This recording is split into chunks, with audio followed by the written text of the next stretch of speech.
निराकार के पार थे, तीन पार के भी पार। अंग उत्कंठा उपजी मेरे, करना यही विचार। हे सतवानी मत के लेऊं जो इनको सार। ये सार में कई सत सुख, सो में निर्णय करूं निर्धार। ये सुख देवो ब्रह्म सृष्ट को, तो में अंगनाना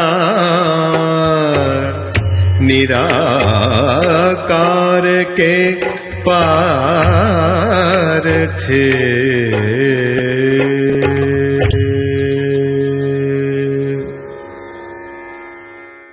प्रणाम।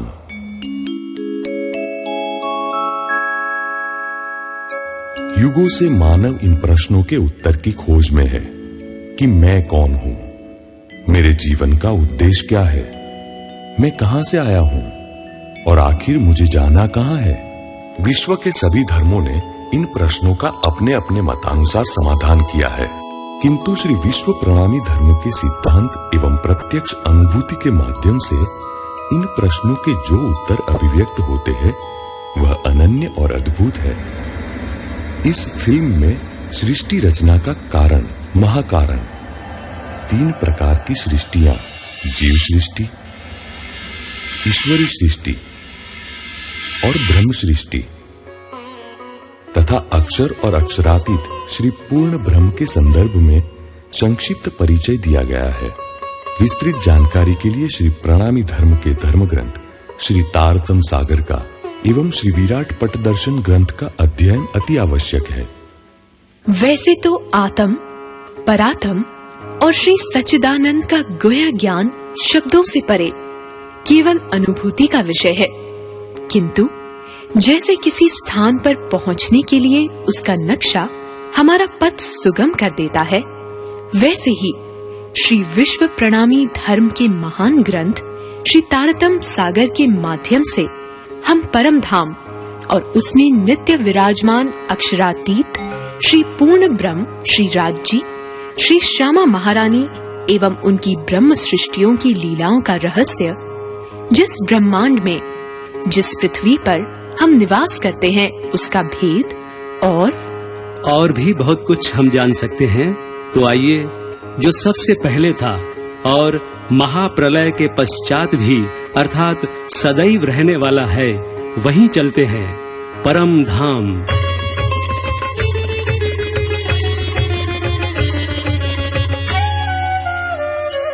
अब सुनियो मूल वचन प्रकार, अब सुनियो मूल वचन प्रकार।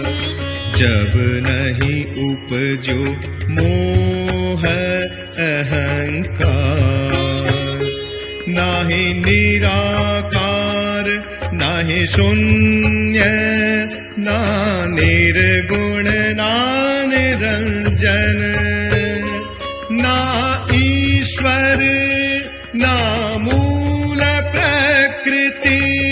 तादिन की कहूँ आपा बीती, तादिन की कहूँ आपा बीती। श्री प्राणनाथ जी के मतानुसार जब कुछ भी नहीं था, ना ईश्वर, ना मूल प्रकृति, ना सत, ना असत, ना आकाश, ना ही अंतरिक्ष, तब मात्र एक पार ब्रह्म ही अपनी स्वयं सत्ता से सर्वत्र विद्यमान था। यही पार ब्रह्म है हमारे अक्षरातीत श्री पूर्ण ब्रह्म श्री राज जी। श्री जमुना जी उनके सातों घाट, कुंज, निकुंज, पोखराज एवं माणिक पहाड़, वन की नहरें, पश्चिम चौगान, बड़ा वन, आठों सागर एवं आठों जिमी से सुशोभित यह है परम धाम।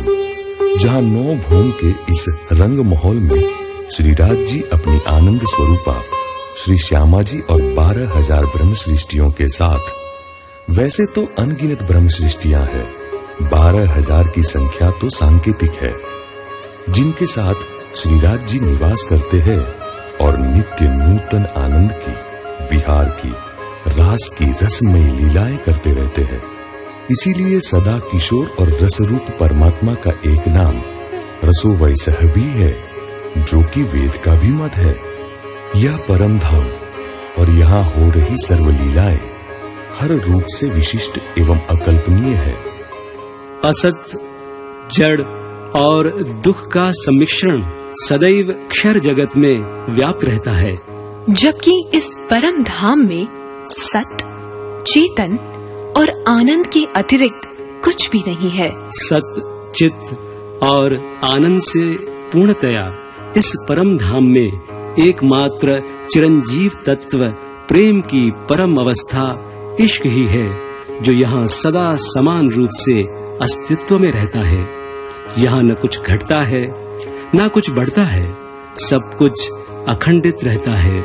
सुख दुख, सत असत के द्वंद्वों से मुक्त यह परम धाम किसी विशेष स्थान या काल अर्थात समय के बंधनों से नितांत परे है। जहाँ समय नहीं, वहाँ जरावस्था कैसी? श्री राज जी, श्री श्यामा जी और उनकी ब्रह्म सृष्टियां अर्थात सखियां चिर युवावस्था में रहती हैं, अपितु युवानी की बसंत यहाँ के पेड़ों, फूलों, पशु पंखियों और अन्य चीज वस्तुओं पर भी निरंतर छाई रहती है। यहाँ का प्रत्येक अस्तित्व कोमल, स्वयं प्रकाशित एवं सुगंधित है। हीरा माणिक, मोती पोखराज जैसे अनेकानेक रत्नों और अन्य कल्पनातीत बहुमूल्य द्रव्यों से दैदीप्यमान इस परम धाम के धनी श्री राज जी, श्री श्यामा जी और ब्रह्म प्रियाओं के बीच सदैव इश्क रबद अर्थात प्रेम का आनंदमय संवाद होता रहता है। परम धाम के मध्य में 9 भौम का रंग माहौल स्थित है, जिसके भीतर प्रथम भौम में 64 स्तंभों के इस चबूतरे में इश्क रबद होता रहता है। इस मिलन स्थली का नाम है मूल मिलावा। यह मूल मिलावा मानो समग्र परम धाम का हृदय स्थान है और यहाँ होता इश्क रबद आनंद की, प्रेम की परम अवस्था है। हक यानी श्री राज जी, हादी अर्थात श्री श्यामा जी और रूहें मतलब ब्रह्म सृष्टियां, इनका इश्क इंद्रियातीत है और उनके बीच हो रही आनंद की लीलाएं शब्दातीत हैं। एक बार क्या हुआ, ऐसी ही एक लीला के दौरान श्री राज जी, श्री श्यामा जी और सखियां कुंज निकुंज के वन में पकड़दाव की लीला खेल रहे थे।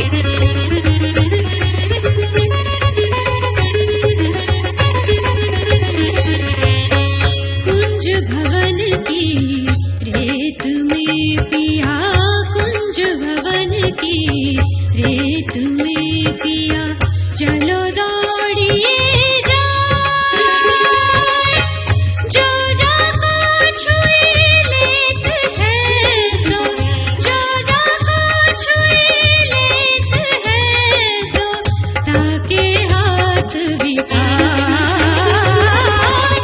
एक दूसरे के पीछे दौड़कर पकड़ लेने की मानो उनमें होड़ लगी थी।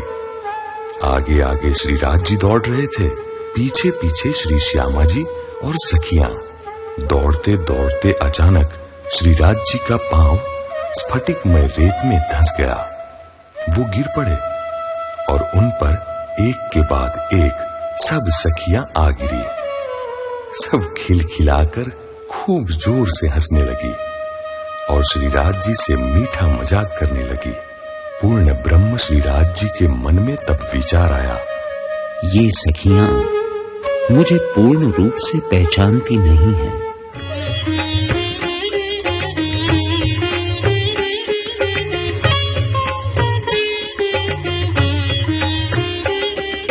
रूहे बेनियाज थी बीच बका बारे हजार रूहे बेनियाज थे बीच बका बारे हजार जाने न आप सकी जाने न आप सकी साहेबिया अपार रूहे बेनियाज थी बीच बका बारे हजार।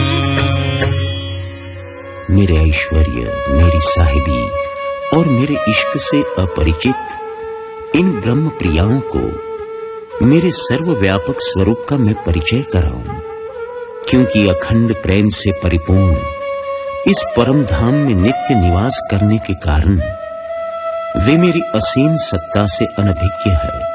सदैव संयोग की वजह से इन्हें मेरे अनहद इश्क का अंदाजा नहीं है, इसलिए अब वियोग द्वारा ही इन्हें मेरे दिव्यतम इश्क का मूल्य समझ में आएगा। श्री पूर्ण ब्रह्म के मन में उत्पन्न हुए इसी विचार बीज को महाकारण कहा जाता है, किंतु इस बीज को अंकुरित करने के लिए कारण रूपी भूमिका होना अत्यावश्यक है, क्योंकि उसे भी श्री पूर्ण ब्रह्म ने ही उत्पन्न की। कैसे? आइए देखें। परम धाम में जहाँ रंग महल है, वहीं उसके बिल्कुल सामने श्री यमुना जी के उस पार अक्षरधाम है। रंग महल के भीतर जिस प्रकार श्री पूर्ण ब्रह्म श्री श्यामा जी और ब्रह्म सृष्टियों के साथ विराजते हैं, ठीक उसी प्रकार अक्षरधाम में श्री अक्षर ब्रह्म अपनी ईश्वरी सृष्टि के साथ विराजमान है। चौंकिए मत, यह अक्षर ब्रह्म कोई और नहीं किंतु श्री पूर्ण ब्रह्म का ही अंश है। सच्चिदानंद श्री पूर्ण ब्रह्म के 3 स्वरूप है, या कहिए कि अंग है, सत, चित और आनंद। श्री श्यामा जी और सखियां श्री पूर्ण ब्रह्म के आनंद का स्वरूप है और अक्षर ब्रह्म उनके सत अंग का अंश मात्र है, जबकि स्वयं श्री पूर्ण ब्रह्म श्री राज जी चित्त अर्थात पूर्ण ज्ञान स्वरूप है। अक्षर ब्रह्म के भी सत, चित और आनंद यह 3 अंग है, किंतु वे स्वयं श्री पूर्ण ब्रह्म के सत के अंश होने के कारण उनमें सत का प्रमाण अधिकतम और चित एवं आनंद की मात्रा न्यूनतम है। अक्षर ब्रह्म यमुना जी को पार करके रंग महल जाते हैं और चांदनी चौक में उपस्थित होकर श्री पूर्ण ब्रह्म का दर्शन कर उन्हें प्रणाम करके वापस अपने अक्षरधाम में लौट आते हैं। यह उनका नित्य क्रम है। लेकिन एक बार क्या हुआ, मूल मिलावा में श्री राज जी, श्री श्यामा जी और सखियों के दरमियान इश्क रबत के दौरान ये मीठा विवाद उठ खड़ा हुआ कि किसका इश्क अधिक है, श्री पूर्ण ब्रह्म का या उनकी ब्रह्म प्रियाओं का। हालांकि परम धाम में न्यून या अधिक जैसे मात्रा भेद का प्रश्न ही उपस्थित नहीं हो सकता, किंतु श्री पूर्ण ब्रह्म को कारण उत्पन्न करने के लिए कोई बहाना चाहिए था। इसलिए उन्होंने ही सखियों के हृदय में यह प्रश्न बीज आरोपित किया। इस तरफ नित्य क्रम के अनुसार जब अक्षर ब्रह्म चांदनी चौक में श्री पूर्ण ब्रह्म के दर्शन हेतु उपस्थित हुए और उन्होंने श्री पूर्ण ब्रह्म को श्री श्यामा जी व सखियों को रंग महल की तीजी भौम की पड़साल में देखा, तब उनके हृदय में एक मन भावन जिज्ञासा हुई। रंग महल में श्री राज जी, श्री श्यामा जी और ब्रह्म सृष्टियों के बीच सदैव होती विद्ध विद्ध किशोर लीलाएं, आनंद लीलाएं देखने की सुंदर इच्छा अक्षर ब्रह्म के मन में प्रकट हुई। अक्षर मन उपजिए आस, देखो धनी जी को प्रेम विलास। अक्षर मन उपजिए आस, देखो धनी जी को प्रेम विलास। तब सखियों मन उपजिए, तब सखियों मन उपजिए, खेल देखे उपजिए आस, देखो धनी जी को प्रेम विलास। अक्षर मन उपजिए आस, देखो धनी जी को प्रेम विलास। ये इच्छा भी श्री पूर्ण ब्रह्म की वियोग दल की लीला के प्रभाव से ही उत्पन्न हुई थी। अब इस तरफ अक्षर ब्रह्म को देखकर सखियों को भी जिज्ञासा हुई और उन्होंने श्री पूर्ण ब्रह्म से 3 प्रश्न किए। समग्र परम धाम में आप ही एकमात्र पुरुष हैं, तो ये दूसरा पुरुष कौन है? इनका निवास कहाँ है और ये क्या करते हैं? अक्षर ब्रह्म के मन में और ब्रह्म सृष्टियों के हृदय में उत्पन्न हुई इच्छा को, जिज्ञासा को सृष्टि सृजन का कारण कहा जाता है, जो कि श्री पूर्ण ब्रह्म के महाकारण की आपूर्ति के लिए ही उन्हीं की प्रेरणा से बने। अब श्री पूर्ण ब्रह्म ने क्या किया? अक्षर ब्रह्म का परिचय देते हुए श्री पूर्ण ब्रह्म ने सखियों से कहा कि ये अक्षर ब्रह्म है और मेरे ही सत स्वरूप का अंश है। स्वरूप एक, लीला दोई। मेरा और उनका स्वरूप एक ही है, अपितु हम दोनों की लीलाओं का प्रकार भिन्न भिन्न है। अक्षरधाम में निवास करने वाले ये अक्षर ब्रह्म सदैव बाल लीलाएं करते रहते हैं। क्षण मात्र में कोटि कोटि ब्रह्मांडों का सृजन और विसर्जन करना ही उनका कार्य है। मोह, माया, सुख, दुख, संयोग, वियोग और जड़ चेतन के द्वंद्वों से युक्त अनेकानेक सृष्टियां वे बनाते रहते हैं और मिटाते रहते हैं।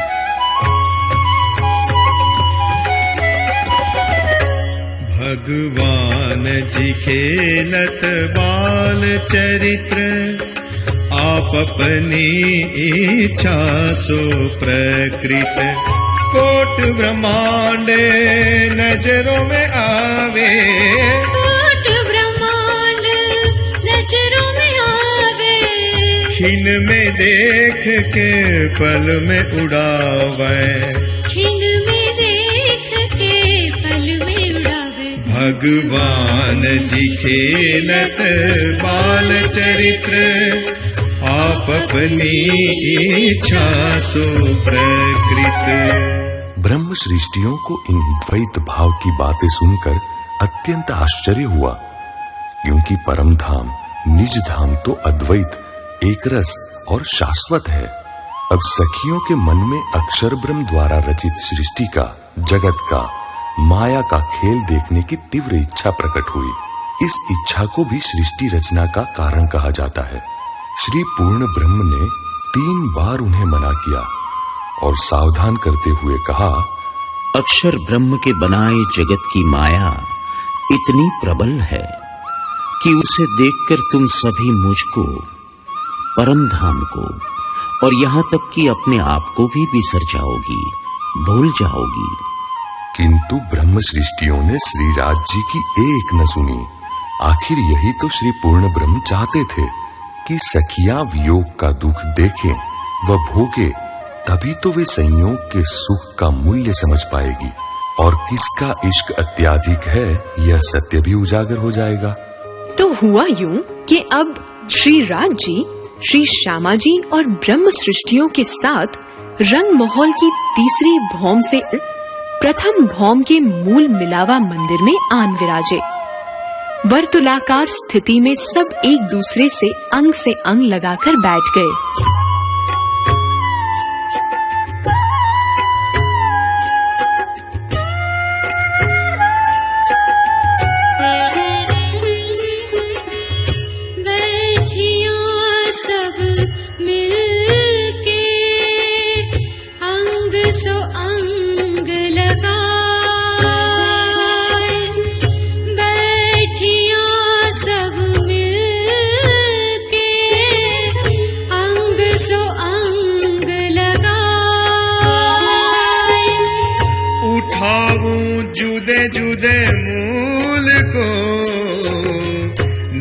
नए वजूद बनाए,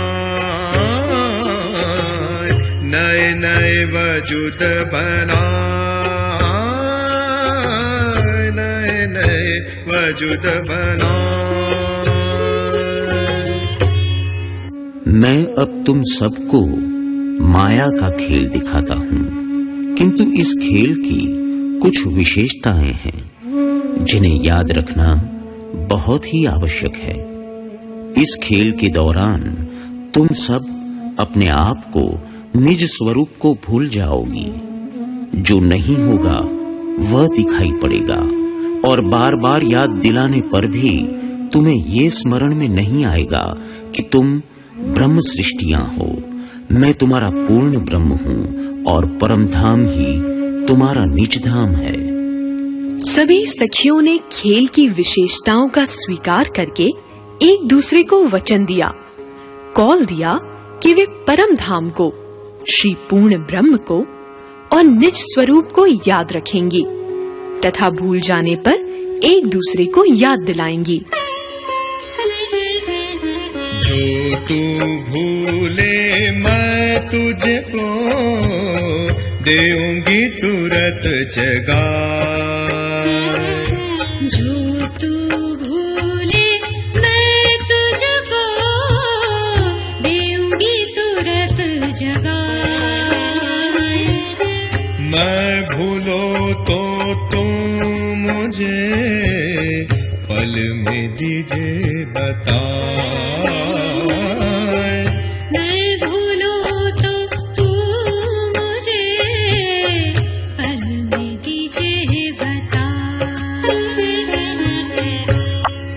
ऐसा कौल देकर अनार की कलियों की भांति एक दूसरे के गले में हाथ पिरोकर सब ब्रह्म सृष्टियां बैठ गई। अब मूल मिलावा में श्री पूर्ण ब्रह्म सभी ब्रह्म प्रियाओं के चित्त पर फरेबी का आवरण डालकर उन्हें ध्यानावस्था में ले गए। उनका नूरी शरीर तो परमधाम में ही, उसी मूल मिलावा में ही रहा, किंतु उनकी सूरता यानी कि आत्म अब क्षर जगत में माया का खेल देखने हेतु तैयार हो गई। उस तरफ क्या हुआ?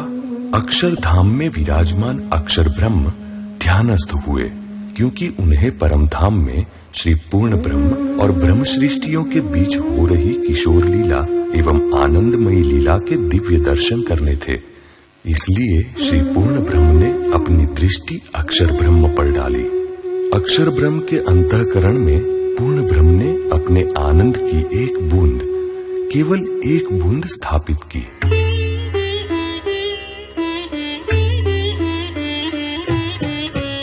एक बूंद आई हक दिल से, एक बूंद आई हक दिल से। दिन कायम किए थिर चर, दिन कायम किए थिर चर। एक बूंद की सिफत देखिए, एक बूंद की सिफत देखिए। ऐसे हक दिल में कई सागर, ऐसे हक दिल में कई सागर। एक बूंद आई हक दिल से, एक बूंद आई हक दिल से। इस बूंद के कारण ध्यानस्थ अक्षर ब्रह्म के मन पर आनंद का आवरण फैल गया और उनके मन में प्रातः काल की निज धाम की आनंद लीला का बोध हुआ।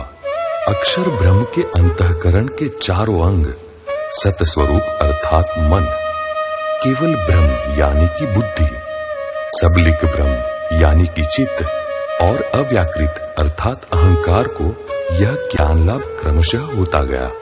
मानो आनंद की वो अमृतमयी बूंद नीचे उतरती हुई मन से लेकर केवल से होकर सबलिक और फिर अव्याकृत में आई। इस क्रमिक घटना चक्र को ध्यान से समझना पड़ेगा, क्योंकि तनिक सी भी चूक हो जाने पर बुद्धि भ्रमित हो सकती है।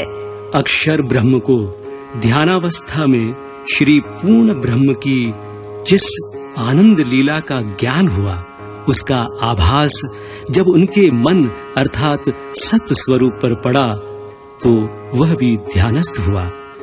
यह हुआ अक्षर ब्रह्म का महाकारण, जिसमें प्रातः काल की निज धाम की आनंद लीला का और अक्षर ब्रह्म के अक्षरधाम की लीला का प्रतिभास पड़ा।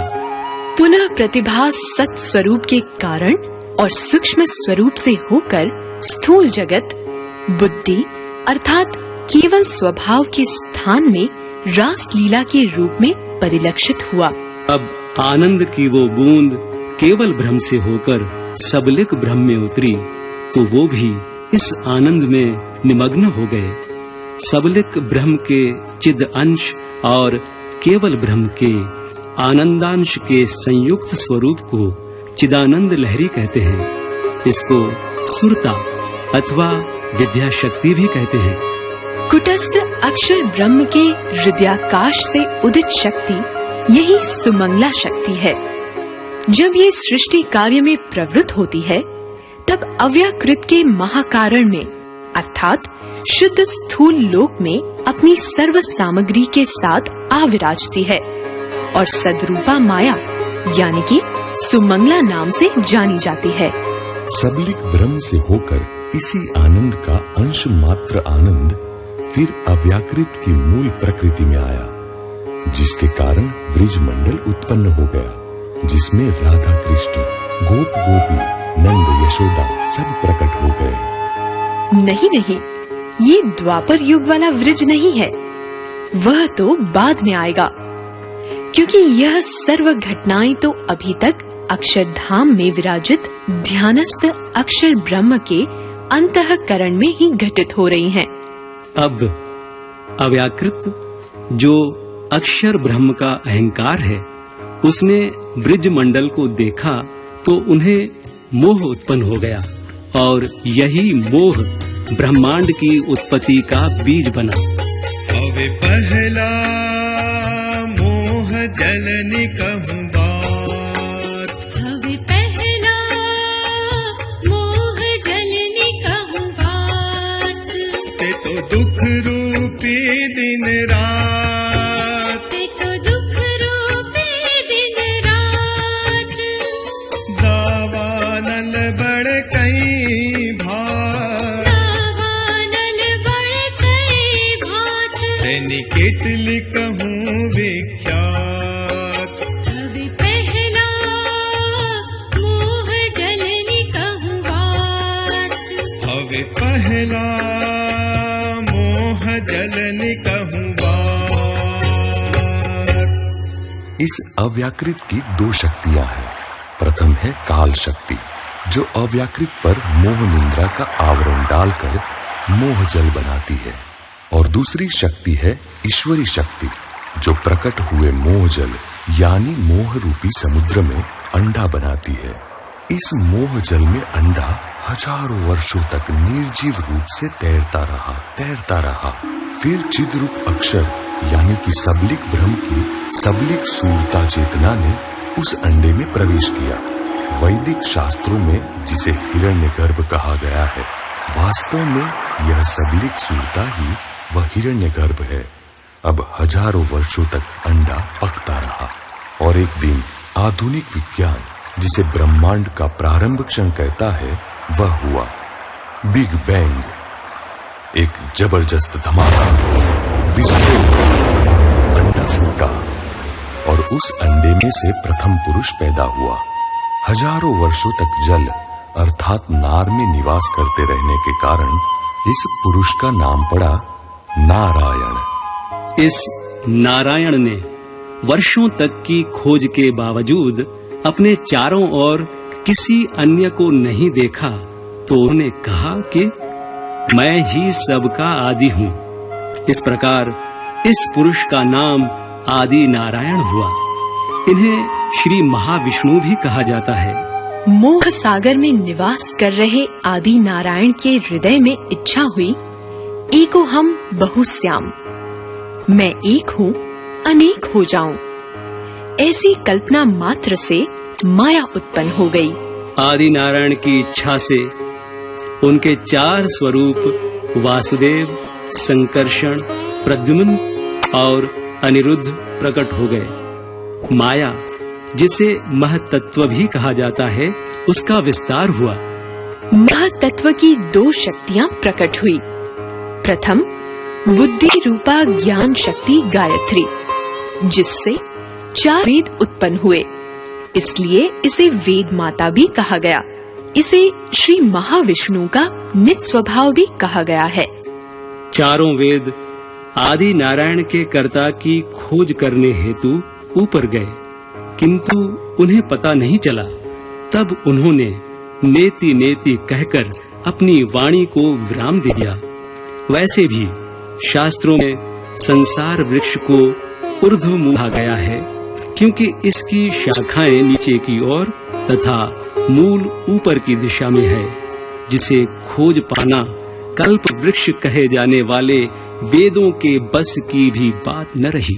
माया की दूसरी शक्ति है प्रणव ब्रह्म अर्थात ओम।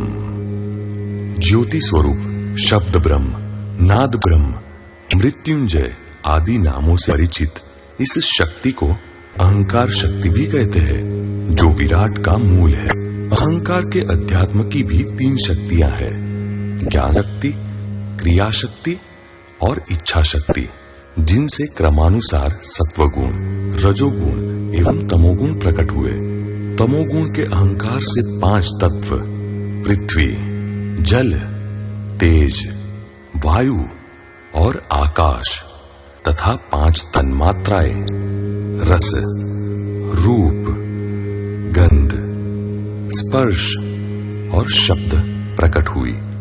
रजोगुण के अहंकार से 5 ज्ञानेंद्रियां एवं 5 कर्मेंद्रियों का प्राकट्य हुआ। सत्वगुण के अहंकार से 4 अंतःकरण मन, बुद्धि, चित्त और अहंकार तथा विराट के सर्व अंगों के देवता उत्पन्न हुए। यह सब मिलकर जो स्वरूप खड़ा हुआ, उसका नाम विराट पुरुष पड़ा, जो अनेक युगों तक निर्जीव पड़ा रहा। तब समस्त अंगों के देवताओं ने उसे चेतन करने हेतु आदि नारायण की स्तुति की। विषय अवश्य गहन और अटपटा है, किंतु दुर्बोध नहीं है, इसलिए उलझन में मत पड़िए। केवल एकाग्रचित्त होकर ध्यान से देखिए और सुनिए। इससे अधिक रसप्रद और ज्ञानमय विषय सारे संसार में नहीं है, क्योंकि आखिर यह हमारे ही निज स्वरूप को पहचानने की तो बात है। देवताओं की स्तुति से प्रसन्न होकर आदि नारायण ने अपनी संकर्षण शक्ति को इस विराट पुरुष को चेतन बनाने के लिए भेजा। चैतन्य पाते ही विराट पुरुष से शेषशाही नारायण और कमला लक्ष्मी जी उत्पन्न हुए, जो गर्भोदक समुद्र के श्वेत द्वीप में रहने लगे। कुछ समय पश्चात इस शेष नारायण की नाभि से एक कमल नाभ निकलकर सुदूर ऊपर तक जा पहुंचा, जिसकी चोटी पर प्रथम ब्रह्मा जी, फिर विष्णु जी और ब्रह्मा जी की भ्रिकुटी में से शंकर जी, यह त्रिदेव उत्पन्न हुए। श्री ब्रह्मा जी ने मानसी सृष्टि का सृजन कार्य आरंभ किया। श्री विष्णु ने इस सृष्टि के पालन का और श्री शंकर ने इसके संहार का कार्य संभाल लिया। पृथ्वी, जल, अग्नि, वायु, आकाश, मन, बुद्धि तथा अहंकार, इन 8 आवरणों से युक्त 14 लोक की सृष्टि का सृजन हुआ। पृथ्वी, जहां हम रहते हैं, वह है भूलोक यानी मृत्युलोक। इसके नीचे 7 लोक है: अतल, वितल, सुतल, तलातल, महातल, रसातल और पाताल। पृथ्वी के ऊपर 6 लोक है: भुवलोक, स्वर्गलोक, महरलोक, जनलोक, तपलोक और सतलोक। सतलोक को सत्यधाम या वैकुंठ भी कहा जाता है। वैकुंठ में श्री विष्णु लक्ष्मी जी के साथ और इसी वैकुंठ में सत्यधाम में श्री ब्रह्मा जी सावित्री के साथ निवास करते हैं। कैलाश पर्वत पर शिवपुरी में श्री शंकर पार्वती का निवास है। यह सब विराट पुरुष सबलिक चित रूप अक्षर ब्रह्म का स्थूल शरीर है। अक्षर ब्रह्म के कारण और सूक्ष्म शरीर में तो परम धाम की लीलाएं अंकित हो गई है। अब बारी आई है स्थूल की। लेकिन इससे पहले आइए देखें कि वहाँ परम धाम में मूल मिलावा में जहाँ श्री राज जी, श्री श्यामा जी और ब्रह्म सृष्टियाँ वर्तुलाकार बैठे हुए हैं, वहाँ क्या हुआ? श्री पूर्ण ब्रह्म ने अपनी दृष्टि श्री श्यामा महारानी की तरफ डाली। इतने समय में ब्रह्मा जी के 50 वर्ष व्यतीत हो गए और 51वें वर्ष के 28वें द्वापर युग के अंत का आरंभ हो गया। अब गोलोक यानी वैकुंठ के भगवान श्री विष्णु ने पृथ्वी पर अवतार लेकर श्री कृष्ण का कलेवर अर्थात शरीर धारण किया, जिसमें अक्षर ब्रह्म की आत्मा विराजित हुई और पूर्ण ब्रह्म श्री अक्षरातीत का जोश उसमें प्रविष्ट हुआ। दो भुजा स्वरूप जो श्याम, दो भुजा स्वरूप जो श्याम, आत्म अक्षर जोश धनी धाम, आत्म अक्षर जोश धनी धाम।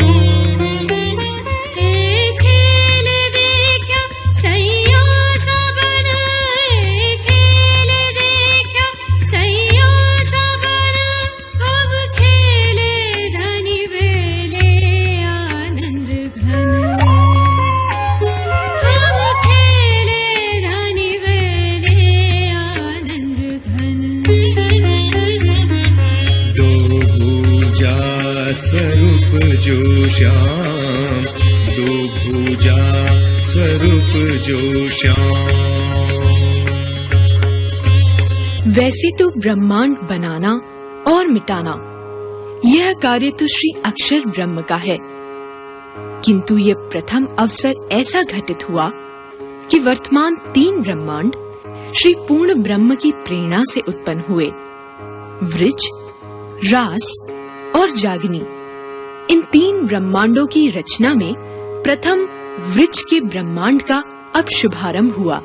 श्री कृष्ण के प्राकट्य के साथ साथ श्री पूर्ण ब्रह्म के आदेश प्रभाव से ब्रह्म सृष्टियों की चित्तवृत्ति या कहिए कि सूरता वृज भूमि की गोपियों पर अवतरित हुई और वे अपने मूल स्वरूप को भूलकर स्वयं को ब्रिज की गोपियां समझने लगी। ब्रिज मंडल के नाम से प्रचलित इस प्रथम ब्रह्मांड में श्री कृष्ण अर्थात श्री पूर्ण ब्रह्म के जोश ने अक्षर ब्रह्म की आत्मा और श्री विष्णु के कलेवर में स्थित होकर 11 वर्ष और 52 दिनों तक ब्रिज मंडल में गोपियों के साथ अनेक प्रकार की ब्रिज लीलाएं की। 52वें दिन आई शरद पूर्णिमा की रात्रि। चारों ओर प्रसन्नता का, दिव्यता का वातावरण था। कलियों के हृदय प्रफुल्लित होकर पुष्पों में परिवर्तित हो गए थे। सरोवर में कंवल पूर्ण चांदनी का स्पर्श पाकर अपने सुंदर सुगंधमय व्यक्तित्व की अनुपम आभा हर तरफ बिखेर रहे थे। तब श्री कृष्ण ने अपनी योग माया को आदेश देकर द्वितीय ब्रह्मांड बनाया, रास का ब्रह्मांड। योग माया रचित इस ब्रह्मांड में बनाए गए इस नवीनतम वृंदावन में श्री कृष्ण ने सुध बुध बिसार देने वाली मीठी मधुरी बंसी बजाकर गोपियों की चेतना को आमंत्रित किया। हे स्वरूप ने एह वृंदावन एह जमुना तट सार, हे स्वरूप ने एह वृंदावन एह जमुना तट सार। घर थी तीत ब्रह्मांड थी अड़गो, तारत में की धो निर्धार। हे स्वरूप ने एह वृंदावन एह जमुना तट सार। गोपियों के स्थूल शरीर तो पृथ्वी के वृजधाम में ही रहे, अपितु उनकी सुरता जो स्वयं ब्रह्म सृष्टियां ही थी, वे योग माया के ब्रह्मांड में पहुंच गई। श्री पूर्ण ब्रह्म के जोश से प्रेरित श्री कृष्ण की मुरली की धुन सुनकर आनंदित होकर समाधिस्थ होकर सारी गोपियों पर विराजित ब्रह्म सखियां श्री कृष्ण के साथ रास लीला के परम आनंद में डूब गईं। श्रीमद् भागवत कहता है, शरद पूर्णिमा की रात्रि को पुष्प विशेषों को विकसित देखकर भगवान ने योग माया का नया वृंदावन तैयार कर रास लीला रमण करने की इच्छा से वंशी बजाकर गोपियों को बुलाया और इस संसार की अनंत रात्रियों तक रास लीला की। आहा हा, कहते हैं जिसे देखते देखते भक्त कवि नरसिंह मेहता का हाथ मशाल में परिवर्तित हो गया, फिर भी उन्हें सूध न रही। उस रास लीला के अनुपम आनंद का रस का वर्णन शब्दों से करना संभव ही नहीं है। षट चक्रों का भेदन करके योगी की आत्मा या कुंडलिनी शक्ति जब सहस्रार चक्र में पहुंचती है, तब पूर्ण विकसित सहस्त्र दल कंवल की आभा से युक्त जो परम आनंद उसे प्राप्त होता है, वह अमृत स्वरूप परमानंद इस रास लीला के आनंद का ही पर्याय है। गर्ग संहिता लिखती है, एक वृंदावन ही ऐसा स्थान है जो वैकुंठ से भी परे है।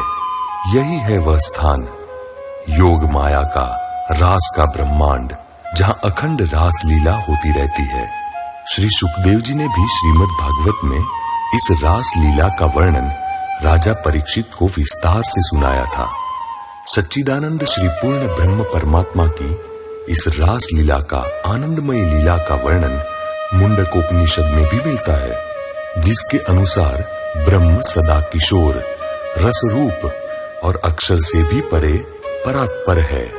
इस प्रकार श्री अक्षर ब्रह्म के स्थूल ने भी श्री पूर्ण ब्रह्म की आनंद लीला के दर्शन किए। वे कृत कृत्य व धन्य धन्य हो गए। उनकी इच्छा की तो पूर्णतः पूर्ति हो गई, किंतु ब्रह्म सृष्टियों की इच्छा पूर्ण नहीं हुई। वृज लीला के दौरान उन्हें श्री अक्षर ब्रह्म की बाल लीला का तो दर्शन लाभ हुआ, परंतु क्षर जगत की माया का खेल देखने की उनकी इच्छा तो अधूरी ही रह गई। इसलिए मूल मिलावा में स्थित ब्रह्म सखियों की सूरता जब वापस परमधाम में आई, तब उन्होंने पूर्ण ब्रह्म से फिर विनती की कि अक्षर ब्रह्म के द्वारा रचित नाशवंत जगत में माया का खेल देखने का पूर्ण अवसर हमें नहीं मिला और न ही हमें सुख दुख की अनुभूति हुई। उनकी विनती सुनकर श्री पूर्ण ब्रह्म ने फिर से खेल की वही सूचना और आदेश दोहराते हुए कहा, वृज में और रास में तो हम सब एक साथ थे, किंतु अब के इस खेल में तुम सबको अलग अलग जगहों पर जीव सृष्टियों पर अवतरित होकर माया का खेल देखना होगा। इसलिए पहले से अधिक सावधानी रखनी होगी और माया में अधिक न उलझकर खेल देखकर तथा जागृति पाकर जल्द से जल्द परमधाम में वापिस लौट आना होगा। सबने आदेश ग्रहण किया। पहली बार की भांति ही एक दूसरे के गले में हाथ पिरोकर बैठी। भूल जाने पर एक दूसरे को याद दिलाने के कौल भी दिए। और फिर अक्षरातीत श्री पूर्ण ब्रह्म ने तीसरा ब्रह्मांड बनाया, जो बना जागनी रास का ब्रह्मांड। वास्तव में पूर्ण ब्रह्म द्वारा रचित तीनों ब्रह्मांड किसी विशेष सृजन का नाम नहीं है, अपितु एक निश्चित अवधि समय के एक मर्यादित अंतराल को ही ब्रह्मांड का नाम दिया गया है। यह सत्य समझ लेना बहुत ही जरूरी है। वर्तमान कलयुग के अंत में पुण्य भूमि भारत खंड के विभिन्न प्रदेशों में ब्रह्म सृष्टियों की सूरता कई जीव सृष्टियों पर अवतरित हुई है। कई धर्मशास्त्रों में इनके अवतरण की भविष्यवाणियां भी की गई है। हरिवंश पुराण में महर्षि श्री वेदव्यास जी राजा जन्मेजय से कहते हैं कि कलयुग में ब्रह्म मुनि प्रकट होंगे। इनका प्रकट होना सहज नहीं, इनके अवतरण से एक असंभव घटना घटित होगी। अब क्रम आता है हमारा, यानी कि मृत्यु लोक में जी रहे मनुष्य का। शास्त्रों में मानव शरीर को एक वृक्ष के रूप में कल्पित किया गया है, जिस पर 2 पक्षी बैठे हुए हैं। एक है जीव जो कर्म फल का भोगता है